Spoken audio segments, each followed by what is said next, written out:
Hola a todos, bienvenidos a este nuevo video en el que aprenderemos un poco más acerca de la teoría conductual y su aplicación en el aula.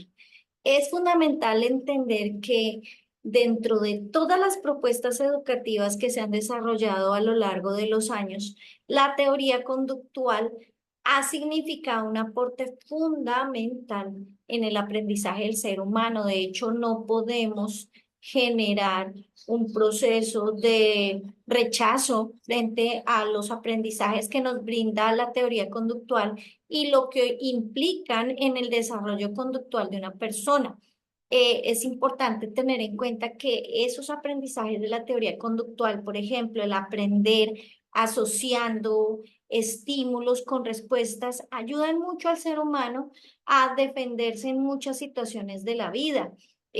También la teoría conductual nos habla de la importancia de relacionar el aprendizaje en función con el entorno. Entonces, eso también es vital para la formación del ser humano. También otra cosa fundamental antes de entrar en materia es recordar que el aprendizaje debe ser reforzado todo el tiempo, que no es duradero, que debemos reforzarlo. Toca aprender algo y seguirlo reforzando para que no perdamos los aspectos fundamentales de ese aprendizaje en algún momento determinado de la vida.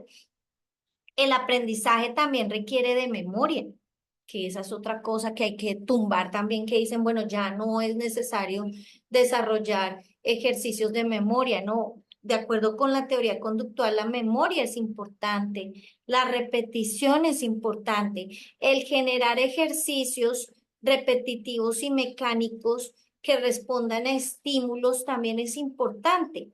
Entonces, no son temas que debemos satanizar, por así decirlo, sino que el conductismo ayudan también a reforzar los aprendizajes, a generar hábitos y a desarrollar en el ser humano ciertas habilidades para defenderse a lo largo de la vida. Vamos a ir un poquito más allá. El conductismo es una teoría de carácter psicológico que fue pues su mayor exponente o su, por así decirlo, fundador es John Watson. En ese proceso del conductismo se habla mucho del uso de procesos experimentales para estudiar la conducta humana y se basa en conductas que son eminentemente observables y conductas esperadas, definidas bajo ciertos criterios. Por eso en las teorías actuales se rechaza un poco esto porque de pronto el esperar una conducta específica no va a permitir que el estudiante explore otras opciones o desarrolle otros caminos para llegar a una respuesta. Por ejemplo, tú puedes resolver un problema matemático con dibujos o con la ecuación, o de pronto lo puedes resolver utilizando otra operación matemática diferente a la ecuación.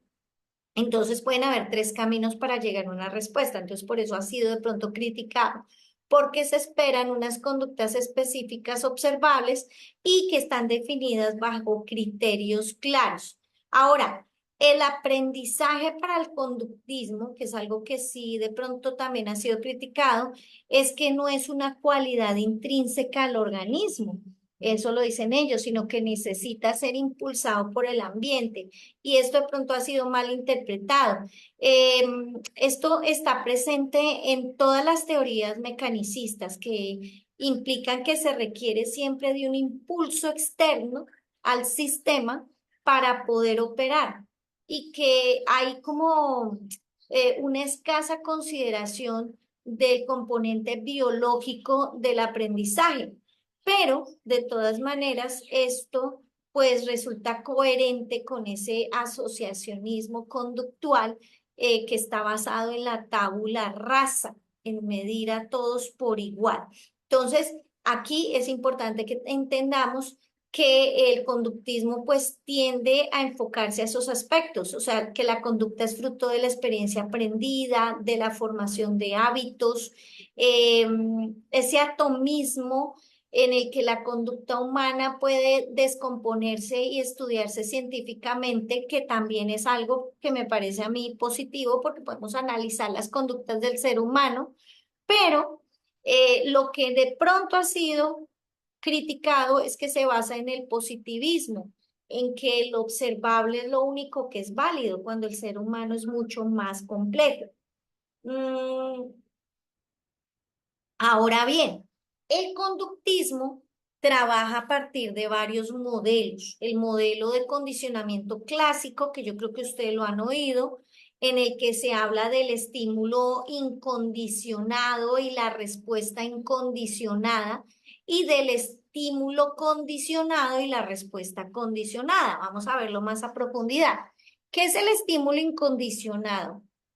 Es ese estímulo, ese estímulo que ha sido provocado, eh, no, que provoca una respuesta natural en la persona. Por ejemplo, sin necesidad de condicionarlo previamente. Por ejemplo, un ruido intenso de un rayo, por ejemplo, repentino, que por lo general pues le va a provocar a usted una relación o una respuesta de miedo, o puede gritar o se puede asustar. Entonces son estímulos que provocan respuestas naturales, incondicionadas. Y eso genera una respuesta incondicionada, una respuesta natural que no ha sido como programada específicamente para que se dé de esa manera. O de pronto cuando usted se lastima un pie, pues usted reacciona de alguna manera, pega un grito. Entonces es una respuesta natural a ese estímulo incondicionado que usted ha recibido también de manera natural. Ahora, cuando hablamos de ese estímulo ya condicionado, es que nosotros ya tenemos eh, una como estructurado ese condicionamiento clásico, un estímulo que si el primero inducía a una respuesta que no era programada, sino que era natural. En el segundo caso ya se habla de estímulos provocados por el ser humano. La persona responde siempre a estímulos intensos, a estímulos nuevos, a estímulos interesantes. Y eso sirve para la educación. Entonces, eso nos debería servir a nosotros para generar en clase esos estímulos nuevos, intensos e interesantes. Y eso logra la atención, y la atención es un aspecto que es muy común en el estímulo incondicional. Ahora, el estímulo, como decíamos, incondicionado es un estímulo que inicialmente no provoca una respuesta como medida por el ser humano, sino que se requiere de un proceso que de pronto no estamos esperando, y de esa manera vamos a reaccionar. En cambio, los estímulos condicionados ya son estímulos que son programados, planeados, desarrollados dentro de una programación, y que ya se pueden desarrollar para ver cuál es la respuesta. Por ejemplo, se le coloca una campana a una persona, ese es un estímulo condicionado, y lo podemos asociar a la comida, ¿sí? Lo que hace que el sonido de la campana provoque que salivemos. Entonces, cuando escuchamos la campana, podemos salivar. O cuando vemos una imagen de una hamburguesa gigante, deliciosa, de la marca que más nos guste, y entonces nosotros decimos, listo, yo quiero ir a comerme una hamburguesa, y empezamos a salivar. Entonces, la imagen de la hamburguesa nos hace salivar, el sonido de la campana, si lo relacionamos con ese alimento, nos hace salivar. Ahora bien, ese condicionamiento clásico juega un papel crucial en el condicionamiento clásico de la persona, porque se establece una relación entre un estímulo y una respuesta.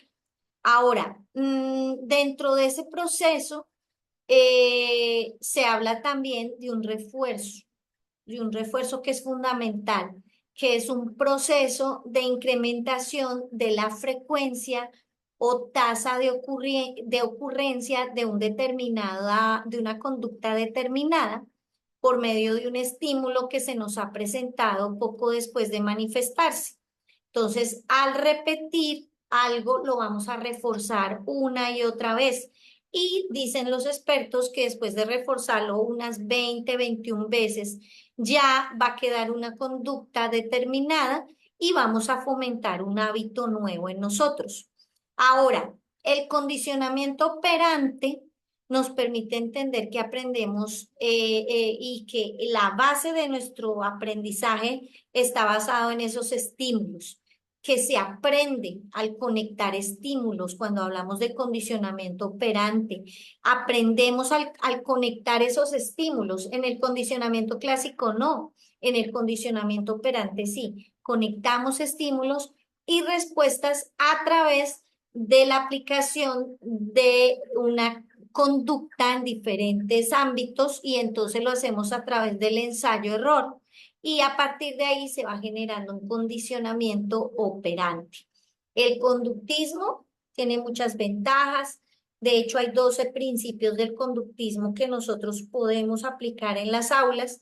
Por ejemplo, uno es que a través de un aprendizaje de una conducta positiva, suprimimos una conducta negativa. Por ejemplo, si los niños tiran basura en el salón y nosotros empezamos a decirle, no, ven, devuélvete, recógelo, ve y bótalo a la caneca de la basura. Luego les decimos, no, ven de nuevo, otra vez, recógelo, bótalo en la caneca de la basura. Luego, antes de botarlo, decimos, hey, espera, no lo vayas a botar al piso, ve y bótalo a la caneca de la basura. Automáticamente él va aprendiendo que ese pedacito de papel o esa basurita que tiene en la mano la debe ir a botar a la caneca correspondiente de basura. Y lo va a aprender porque se está reforzando con frecuencia esa conducta en él y ya lo va a hacer de manera autónoma como algo natural. Entonces, el conductismo ayuda mucho porque suprimimos conductas negativas y tenemos conductas positivas. Podemos generar hábitos en los estudiantes, como hacer una fila para ir al almuerzo con calma, en paz. Podemos aprender a partir de una campana a hacer silencio. Podemos dar premios a los estudiantes, estimularlos a través de premios. Y eso es fundamental, darles una estrellita, una carita feliz también ayuda. En el conductismo se usan muchos estímulos, respuesta y los concursos que usted haga en los estudiantes puede utilizar mucho los concursos porque están mediados a través del conductismo y ayudan a que los estudiantes puedan reforzar ciertas conductas que les permitan pues fortalecerse y responder a diversos estímulos y aprenderán a partir de ello. Entonces, estas son las bases del conductismo que queremos que usted tenga en cuenta. No es negativa la aplicación del conductismo, tenga en cuenta que se puede utilizar para fortalecer muchas conductas de nuestros estudiantes. No usarlo de manera exclusiva, esa sí es la consigna, sino que utilizar esos principios del conductismo que como les decía son 12, usted los puede investigar más a fondo. Estos principios del conductismo, utilizarlos en el aula le van a ayudar a fortalecer el comportamiento de los estudiantes, las conductas en los estudiantes y le van a permitir desarrollar hábitos que en últimas van a favorecer los aprendizajes de los estudiantes. Espero que les haya servido este video y nos vemos pronto. Un abrazo.